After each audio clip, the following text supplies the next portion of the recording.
It's our first large-scale kinetic piece.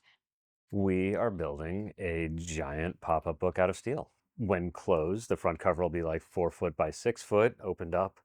It'll be maybe 12 foot tall.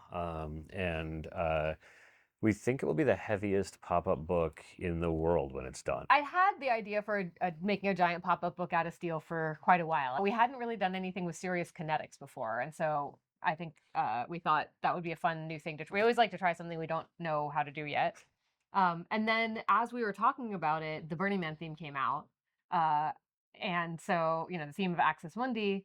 The story of the Tower of Babel, if you're not familiar with it, is basically there was one common culture and language shared among people, and because of that, they could very effectively collaborate and build a tower so high that it reached the heavens.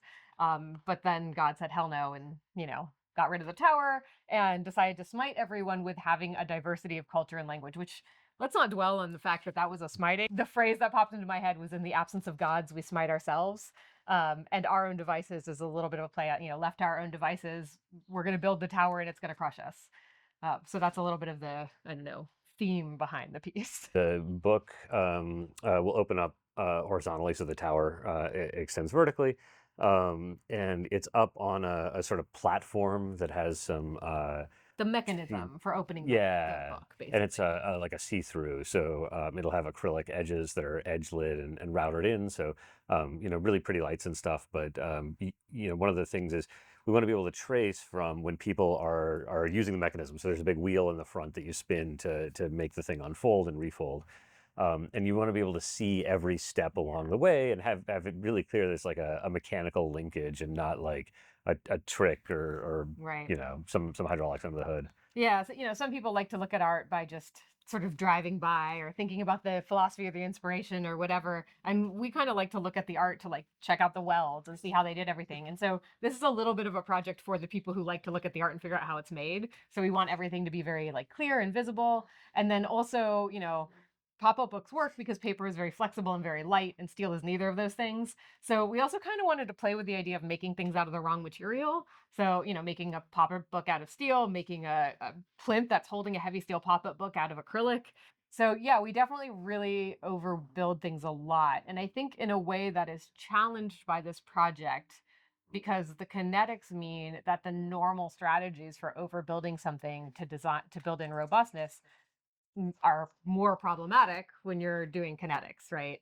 So, I think we have to be a little bit more, we have to approach design with a bit more finesse. One of the interesting parts to me is steel's not a lot like paper, is a line MJ likes. So paper is a really neat material. It's very strong for what it is, but it's also light and flexible, right? And steel is neither light nor flexible. Yeah. And so figuring out which pop-up mechanisms translate to metal, and then you're also thinking about hinges instead of folds, and there's thickness, and like there's real puzzles in that translation. And the part I've enjoyed the most so far, aside from when we first got a steel pop-up book, which might be the first one anybody's ever done, which is like pretty thrilling. And we didn't really expect it to work. No, worked on the first try. Yeah. Amazing. I generally, when I'm making something, I want to make it. And that's it. It's really, it's very selfish. It's a thing I want to make. And usually when I'm proposing this as a larger build, there'll be a point where I'm trying to kind of get what's in my head out to Colin. And Colin will say, "Okay, but what are you going for? What's the experience you want people to have when they interact with it?" And I'm like, "What?" Yep, it's true. Which is great. I think this is why we make much better art together. I mean, one thing that comes to mind is actually responses we've had so far, which is very frequently when people hear, "Oh, your project is a pop-up book made of steel." Very commonly, what they say is it going to open?" And I'm like, Yeah, it's a pop-up book." And I think often people are picturing a sculpture of a pop-up book.